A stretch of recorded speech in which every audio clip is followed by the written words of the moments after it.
Presentación del libro digital del equipo de los trabajadores del CODICEN. Nos acompañan la profesora Magister Fernanda Lanís, profesora de filosofía, profesora escrita, una cantidad de cosas acá, María Fernanda Lanís, pero integrante del equipo de los trabajadores del CODICEN junto al profesor Julián Mazzoni, consejero electo por los docentes también. Son ellos los que van a hacer la presentación del libro. También nos acompaña el licenciado Gonzalo Irigoyen, que es parte del equipo, así que muchísimas gracias y los escuchamos atentamente. Nosotros decidimos en el colectivo que funciona en el Consejo Directivo Central, en nuestro despacho, principales líneas de acción respecto a lo que nos parecía que tenía que ser la representación de los docentes en el Consejo Directivo Central. Una de las líneas de acción que definimos, después de haber hecho en los 2 primeros años un recorrido muy intenso por todo el país, conversando con los docentes en las salas de profesores, en las escuelas técnicas, en los institutos de formación docente, nos ha parecido que el debate en torno a los problemas de la educación, de la llamada transformación educativa, se ha centrado de alguna manera, y eso lo ha logrado concretar, digamos, el gobierno en un enfrentamiento entre las autoridades designadas por el gobierno en el CODICEN, y particularmente el expresidente del CODICEN, y los sindicatos de la educación, y también las asambleas técnico-docentes. Perdón que me olvidé de silenciar esto, y no quiero que suene en medio de la conversación. Un balde de agua. Sí, pero eso hace glu glu bastante fuerte. ¿Cómo es que se silencia esto? Bueno, no puedo. Me trabuqué. Acá. Esperen un poco porque me va a sonar, estoy seguro. Ahí va. Entonces, como decimos ahí en la introducción, la idea es incorporar al debate al conjunto del pueblo uruguayo. Por eso reclamamos el Congreso Nacional de Educación, pero especialmente a la cultura, porque lo que nos preocupaba era que sectores importantes de la cultura, y no solo el sector académico, lo veía como una cuestión externa, digamos, a este debate. Y por eso lo llamamos emergencia cultural y transformación educativa, porque hay efectivamente una emergencia cultural que es retroalimentada por la transformación educativa. Porque, por ejemplo, para poner algunos ejemplos, hay problemas con las faltas. Entonces lo que hace la transformación educativa es autorizar a faltar. Hay problema con la lectura. Entonces lo que hace la transformación educativa es evaluar de manera mucho más laxa la comprensión lectora, la producción de textos. Tenemos problemas con las ciencias. Entonces, el otro día señalábamos claramente, mientras el monitor educativo, nos referíamos al de secundaria, dice que mejora la promoción, que el egreso inclusive mejora, las medidas de los aprendizajes demuestran o que estamos empeorando o que nos mantenemos en la misma cuestión. Por lo tanto, aquí hay una contradicción que la transformación educativa no resuelve. Agreguemos que, para nuestra satisfacción, hace algunos días, por invitación de la presidenta del Consejo Directivo Central, visitó Uruguay el ex ministro de Educación de Portugal, el matemático Nuno Crato, que ella, según nos informó en el Consejo Directivo, lo conoció en una de esas instancias internacionales, le pareció una personalidad importante, que lo es, y lo invitó porque este destacado científico, político y pedagogo venía a una actividad que lo habían invitado en Buenos Aires y le dijo si estaba dispuesto a pasar por Uruguay. Bueno, nosotros sacamos, ya lo habíamos conocido, googleado previamente a Nuno Crato, pero la charla de Nuno Crato para la élite de la transformación educativa señaló que eso de la centralidad del estudiante sin la centralidad del docente es absolutamente inviable, y remarcó la importancia de la presencia del docente como centro de las actividades educativas. Y también señaló que en los temas de evaluación hay que ser bastante más exigente de lo que estamos siendo. El proceso de la transformación educativa, como ustedes saben, va en el sentido absolutamente contrario.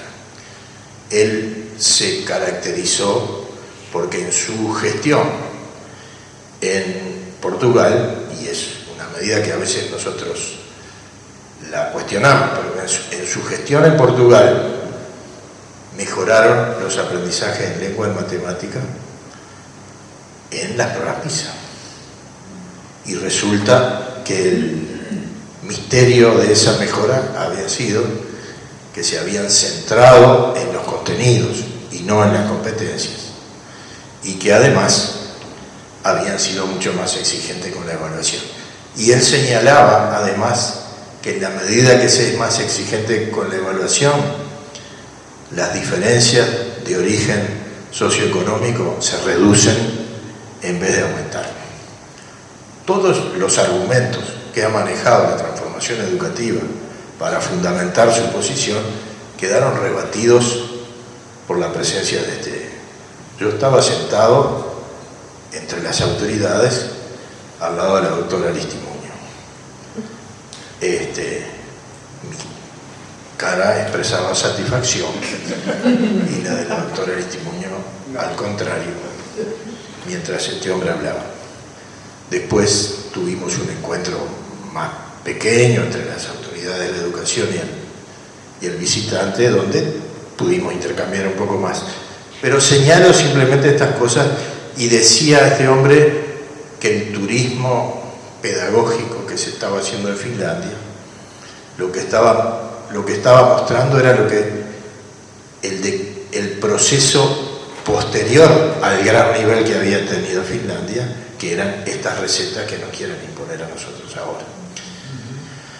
Y señalaba que, bueno, en esta cuestión estandarizada de las pruebas, los mejores resultados se obtienen, como él señala, con más profundidad en los contenidos y más exigencia en las evaluaciones. Nosotros estamos trabajando en ese sentido. Ahora, ¿por qué? Entre las cosas que hicimos fue convocar a unos conversatorios que eran más o menos como estos, éramos pocos. Pero los compañeros, aquí está la lista, ¿no? La voy a leer para no olvidarme a nadie. Gustavo Espinosa, destacado. Lo convocamos, es nuestro compañero de militancia, de la Asamblea Técnico Docente, militante de FENAPES, pero sobre todo es un exponente fundamental de la cultura uruguaya en este momento. Algunas de sus obras son, digamos, las mejores creaciones, o integran parte de las mejores creaciones de la literatura en los últimos años. Particularmente me parece que La Galaxia Góngora es realmente extraordinario.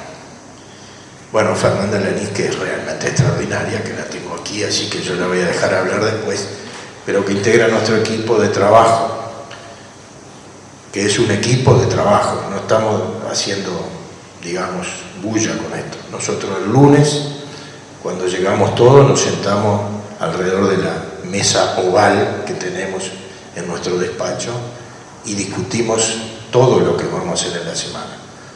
Y no es que el señor consejero decida qué es lo que hay que hacer. Muchas veces me derrotan ampliamente los compañeros en la discusión, porque así tiene que ser. Bueno, la presencia de Roberto Marcarián a nosotros nos parece que a Fernanda la dejamos ahí porque ella va a hablar y ustedes ya la van a conocer. Roberto Marcarián fue rector de la universidad y es un destacado matemático. Y nosotros pensamos, cuando hablamos de contenidos y hablamos de cultura,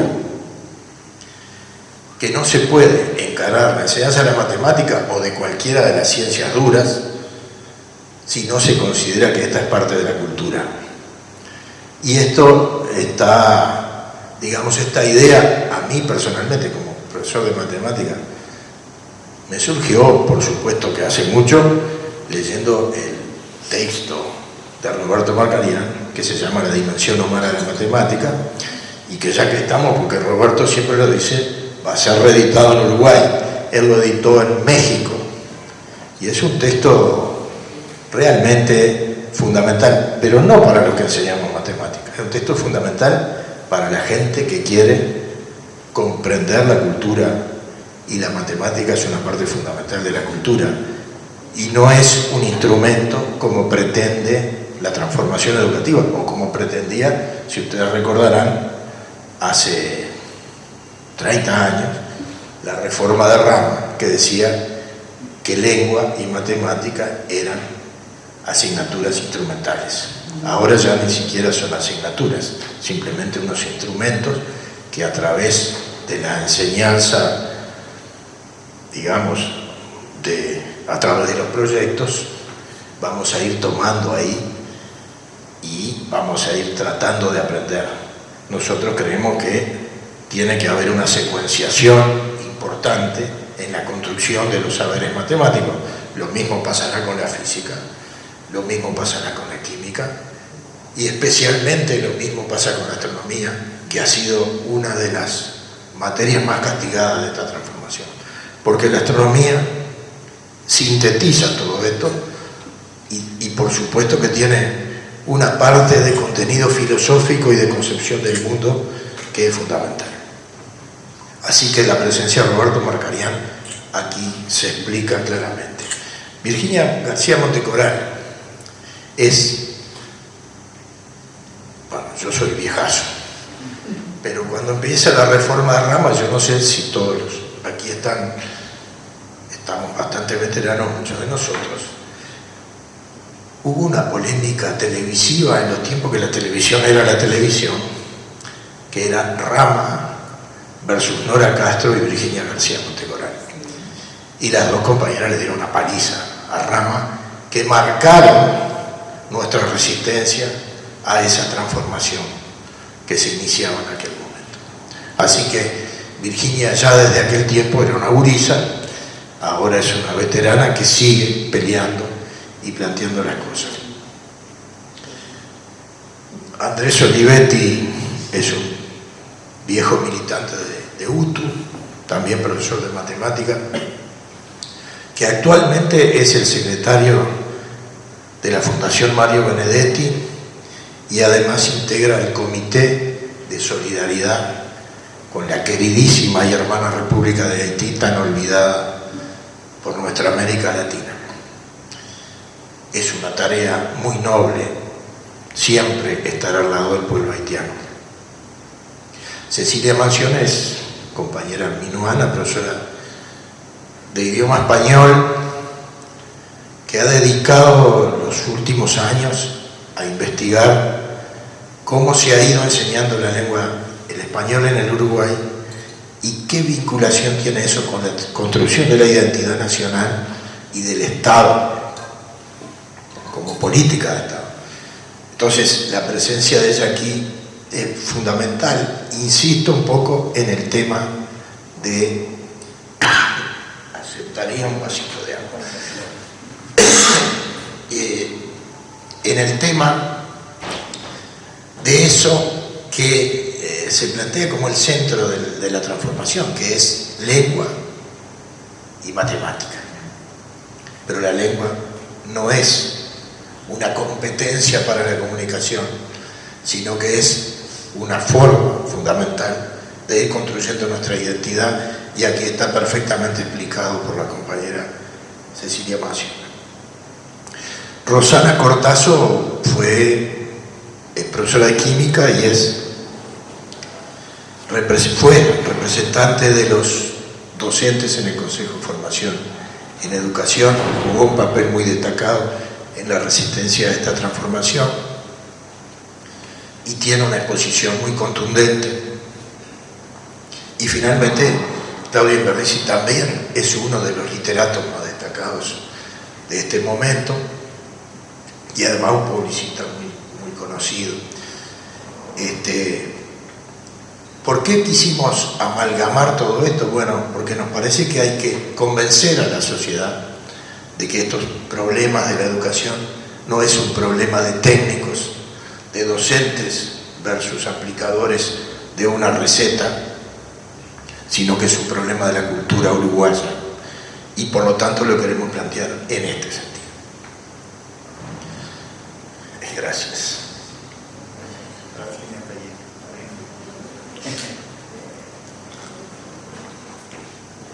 Gracias, Che. ¿Qué perspectivas podemos plantear aquí? No quiero ser muy extenso, pero recordarle a los compañeros que la compañera Daisy Iglesias y quien habla fuimos electos y asumimos nuestra responsabilidad en el año febrero del año 22, y por lo tanto vamos a estar hasta el año 27, y nos va a tocar el periodo de transición entre este gobierno y el que viene, y por lo tanto tenemos que estar preparados para tener propuestas concretas. Queremos que se discuta en el tono en que se está discutiendo esto, pero también queremos ir a lo concreto, y estamos trabajando en presupuestos, estamos trabajando en alternativas para la transición. Nos parece que hay que recuperar, por supuesto, todo lo que perdimos con la ley de urgente consideración en materia educativa, y vamos a trabajar para eso en la próxima etapa. También estamos trabajando en los temas presupuestales y vamos a tener, por lo tanto, una batería de propuestas bastante concretas que no son construidas por nosotros, son construidas por los colectivos. Hoy está reunida la Asamblea Técnico Docente de secundaria y hoy empezaba la de UTU. Son los verdaderos instrumentos de construcción de política educativa que la ley plantea. Estuvimos el lunes en Salto conversando con los compañeros y planteándole esto, que más allá del ninguneo, más allá de las, digamos, dificultades que han tenido para el funcionamiento, hay que salvar esa herramienta, porque sin esa herramienta no vamos a poder construir una política educativa verdaderamente popular. Pero esa herramienta tiene que interpretar los resultados de un Congreso Nacional de Educación que plantee una política de educación popular justamente en los 150 años de la educación del pueblo que se están cumpliendo ahora. Y con esto les dejo planteado un poco el panorama y los dejo, estimados, estimadas, con Fernanda Lanís, que va a hablar un poco más en concreto de este trabajo. Vamos a agregar una cosa: tanto Fernanda como Gonzalo hicieron un trabajo titánico, que fue escribir a partir de las ponencias de los compañeros. Algunas eran bastante fáciles de resolver, otras no. Nosotros grabamos todo y ellos tuvieron que trabajar en desgrabar, en conversar con los compañeros, mandarle material. Llevó meses de trabajo. Bueno, Gonzalo inclusive estuvo hasta diagramando cosas, esta carátula de él. Y después, bueno, tuvimos que hacer la edición. Tenemos 500 ejemplares, algunos los han comprado los sindicatos, otros hemos ido tratando de venderlo, y está la versión digital, que es la que se ha conocido más. Así que yo los dejo con Fernanda después de esta breve introducción. Breve no sé, pero introducción al fin. Bueno, Fernanda no va a leer su ponencia porque es muy larga, pero sí hacer una serie de apreciaciones y de vinculaciones entre las distintas ponencias que fueron presentadas. Y me gustaría arrancar con algo de lo último que dijo Julián, de la diagramación que hizo Gonzalo, la estética del libro y de las invitaciones en su momento de los conversatorios, que aparecen allí algunas figuras de nuestra cultura uruguaya asomándose, pero dentro de la estética de los billetes, ¿sí? Entonces creemos que eso es representativo también de esta contradicción que se nos está dando en una transformación educativa que piensa desde lo instrumental y enfocado hacia el mercado, ¿sí? Guiada por el neoliberalismo, es decir, es una reforma que entendemos que parte del neoliberalismo educativo, y bien, y de ahí los billetes, y entre medio asomándose nuestras figuras representativas como Juana Ibarburu, como Pedro Figari, como José Pedro Varela, y los demás. Bueno, en los billetes se trata de recuperar esas figuras, pero estamos recuperando realmente las ideas de esas personas, de esos prototipos, ¿sí? Estamos haciéndolo. Quizás no. Entonces, de ahí la emergencia cultural. Esta expresión de emergencia cultural lo explica el compañero Gustavo Espinosa en su ponencia, que surge como hace algunos años en el ámbito de la TD de secundaria justamente, y surge como una comparación con la emergencia social que se estaba viviendo, ¿sí? La emergencia económica, bueno, hay un correlato con la emergencia cultural. Nosotros entendemos que en este momento estamos en un momento de emergencia cultural y que la educación, el sistema educativo, algunos actores lo están enfocando, ¿sí? Algunos actores con mucha fuerza lo están enfocando hacia la destrucción, o más bien hacia el vaciamiento cultural. Justamente vaciamiento cultural es la expresión que utiliza Claudio Invernizzi, que lo que sostiene es que este vaciamiento cultural va eliminando las inquietudes colectivas, porque lo que hace es enfocarse hacia el individualismo, ¿sí?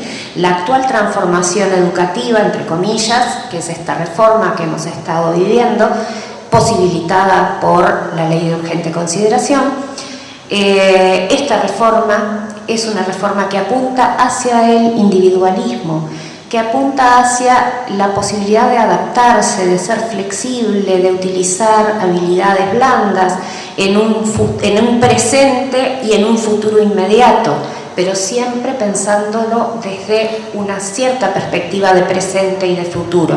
Entonces, ¿para qué el vaciamiento cultural? Para justamente lograr, por ahí Gustavo Espinosa juega un poco con la idea de aquella máquina de picar carne que aparecía en The Wall, en la película icónica, y esta era la crítica que se hacía a la educación tradicional, ¿no? La de que era una picadora de carne e iba sacando a todos iguales después, pero en realidad la picadora de carne la estamos viendo ahora, ¿sí? Porque lo que estamos viendo es una destrucción de nuestra sociedad. ¿Cómo? Mediante ese vaciamiento cultural.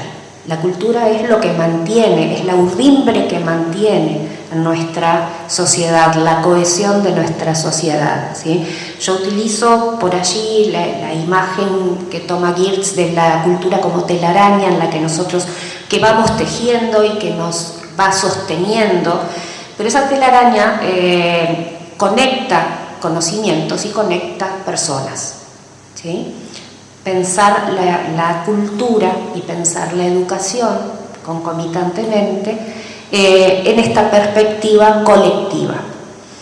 Me gusta una palabra que utiliza Andrés Olivetti, además de emergencia cultural, que es tragedia educativa. Él dice que estamos viviendo una tragedia. ¿Por qué? Porque estamos perdiendo o estamos haciendo que nuestros y nuestras estudiantes pierdan la posibilidad de acceder a conocimientos, a los conocimientos más profundos, ¿sí? Esos conocimientos que forman parte de nuestra cultura. Y a mí eso también me recuerda lo que sostiene Mérier, de que como docentes tenemos un deber, que es el enseñar aquello que a nosotras y nosotros nos parecía importante, ¿sí? Enseñar eso que nos parecía importante, ese saber, ese conocimiento, ¿sí? La Ilíada, la teoría platónica, es decir, lo que a nosotros nos parecía importante, eso tenemos el deber de enseñarlo. Quizás no sea importante para nuestros estudiantes, pero de alguna manera lo será, ¿sí? De alguna manera lo será, porque estamos manteniendo, estamos guardando la cultura de la humanidad. ¿Sí? La escuela tiene que ser la guardiana de la cultura de la humanidad, de la cultura local, de la cultura regional, de la cultura universal, ¿sí? No hay que olvidar, Figari mismo planteaba esta idea de que era muy importante rescatar la cultura nacional y regional, ¿sí? Tomar elementos de lo regional para educar a ese obrero artesano con el que él soñaba, ¿sí? Un obrero artesano que es muy diferente de lo que se está pensando ahora, de ese individuo que sale al mercado laboral dispuesto a adaptarse a las condiciones que hayan y a aceptar toda flexibilización, inclusive en lo salarial, en sus derechos, y bien, incluso en sus derechos, pensemos un poco en la reforma social, pero no vamos a hablar de eso, de la seguridad social. Bien. ¿Qué es lo que dice Claudia Invernizzi? Utiliza también una expresión que me gusta mucho, que es que la civilización sin blindaje cultural se desvanece. Vamos perdiendo, si no nos pertrechamos con la cultura, entonces vamos perdiendo la identidad. Identidad, también Julián lo decía, Cecilia Mansione habla de la lengua como también como una guarda de la identidad de los pueblos, ¿sí? Entonces, la lengua no es una habilidad, podemos verla desde cierta perspectiva como una habilidad, pero lo importante es que mantiene nuestra identidad, ¿sí? Tiene que ir cambiando, sí, y este es el problema que va a haber con todos los conocimientos. Seguimos reproduciendo conocimientos, de alguna manera si reproducimos conocimientos, si solamente reproducimos conocimientos, reproducimos una estructura social también, ¿sí? Y ese es el gran problema que nos planteamos. No queremos reproducir una estructura social, queremos que nuestros y nuestras estudiantes sean críticas, transformen la realidad, pero necesitamos una base para eso. Necesitamos la base cultural, necesitamos la base de los conocimientos. Si no hay esa base, entonces no tenemos que transformar tampoco. Rosana Cortazo, por ejemplo, sostiene que los cambios curriculares que se han venido dando, sobre todo en el plano de la formación en educación, atentan contra la participación y contra la democratización de la educación. Recordemos que esta parte del sistema educativo uruguayo, que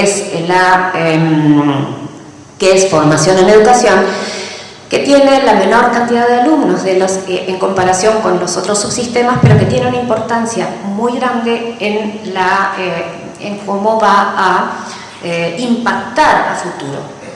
En el Consejo de Formación en la Educación se están formando justamente entonces los y las docentes que van a estar en educación inicial, primaria, media básica, media superior, y ha sido uno de los, quizás yo sostengo que es el subsistema que ha sido más profundamente afectado por la transformación educativa, ¿sí?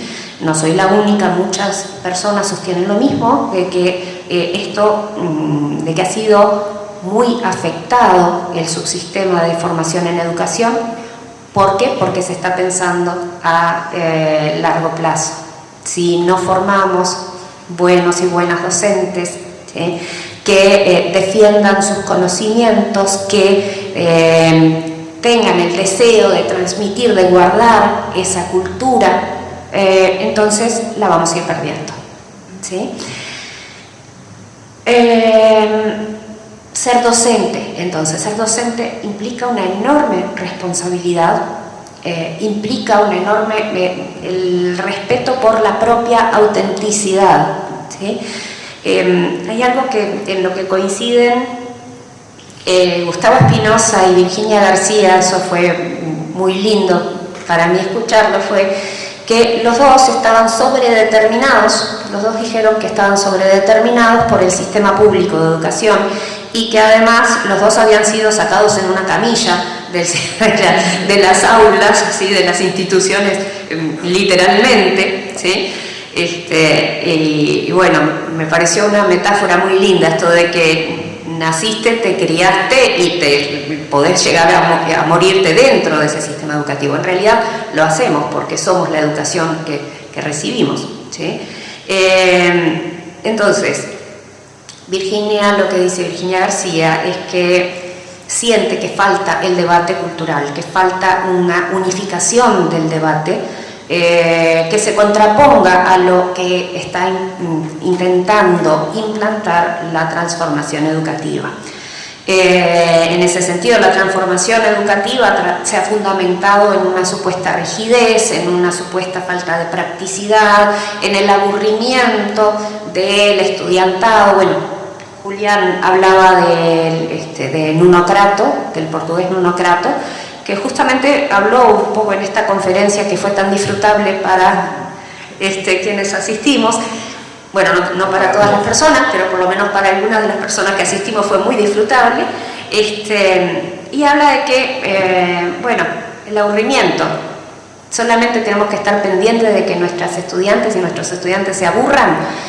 No, todos nos hemos aburrido, todas nos hemos aburrido y después le hemos encontrado el gusto a eso que estábamos aprendiendo, ¿sí?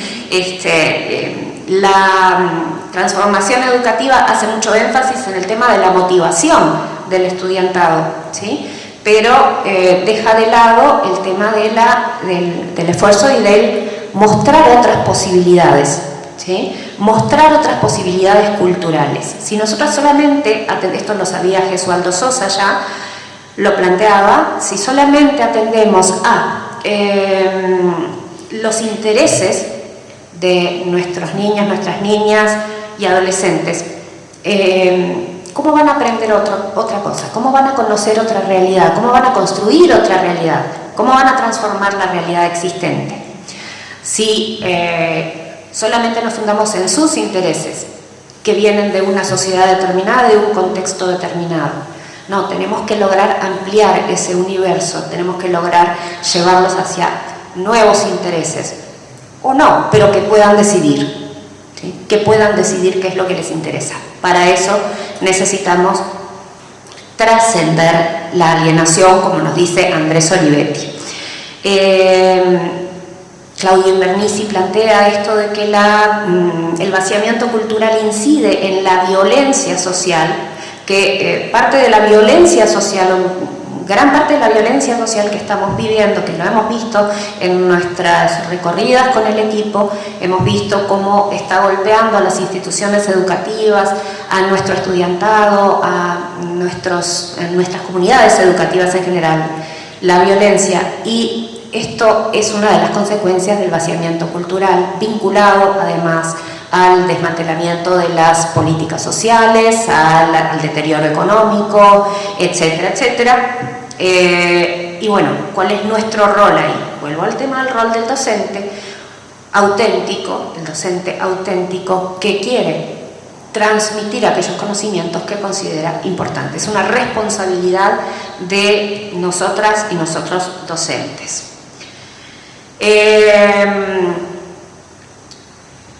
Bien. A mí me gustó incluir en el texto, y me acuerdo que además no se entendió bien, el tema de los docentes bogones, con V de vaca y G de gato, bogones. No sé si ustedes leyeron el libro, vieron la película de la guía del autoestopista intergaláctico, pero los bogones son una raza que es muy eficiente, pero no pueden tener ideas propias. Si en algún momento alguien dice, tengo una idea, se levanta una pala y le pega en la cara. Entonces los bogones están todos con las caras achatadas, lo que es muy interesante porque además demuestra que han tenido ideas, ¿sí?